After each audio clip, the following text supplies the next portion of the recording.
Welcome back, chemistry fans, one more time. So tonight, what we're going to do is go over the homework, Unit 2, Topic 7. Let's begin right now. Let me share my screen. We'll jump right into it. And what you will see is that it's asking us to develop the ionic character classification between zinc and phosphorus. Zinc is 1.65, phosphorus is 2.19. 2.19 minus 1.65.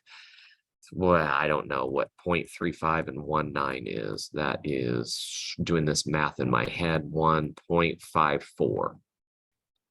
All right, the classification breakdown is 0.4, 0 to 0.4, and then 0.4 to 2.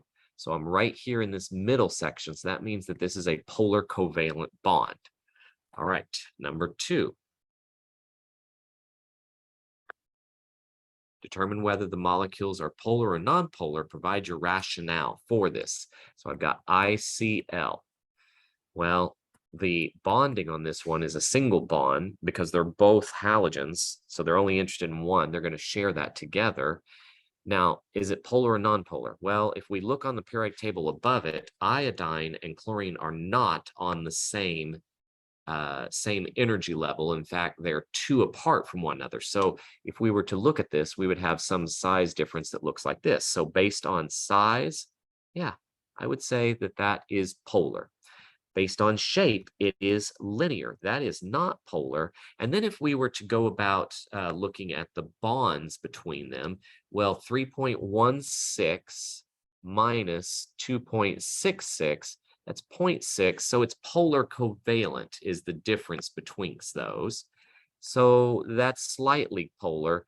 Overwhelmingly, this is polar.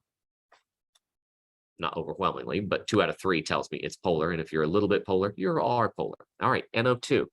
Now, I don't know what this structure actually looks like. I do know that N is in the middle. I know that oxygens are on the sides. Let's do the want minus have.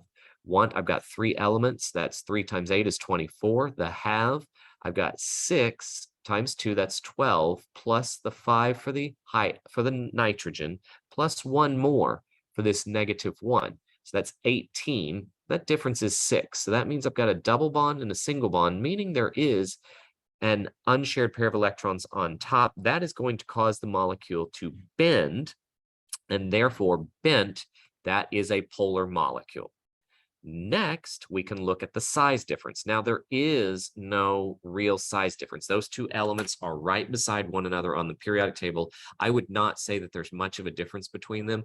And then our electronegative difference is 0.4.